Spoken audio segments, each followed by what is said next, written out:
Hi guys, good morning. Welcome to my short vlog. Bali, nandito na tayo sa store ngayon. Bali, itong outfit ko, dress na dress ang lola. Bali, ito yung nilinis na kahapon. Bodega. So, maganda na siya. Diba?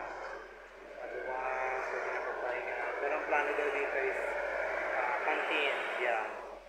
So, ito, nandito tayo sa store ngayon. Yan. So, yan. Tayo sa labas.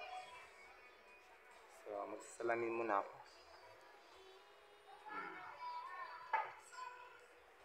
Hindi tayo sa labas ngayon. Ayan. Medyo mainit ngayon eh. So, ayan, meron kaming saging na saba. Tapos yung mga bata, dito sa labas.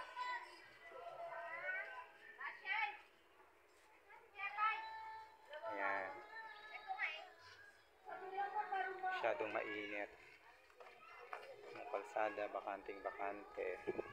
Wala pang masyadong customer, pero may buwan-umano na rin. So, eto yung motor ni kaibigan. Ayan. Yan ang pabahay dito. Masyado lang mainit kaya walang masyadong lumalabas. So, ayan.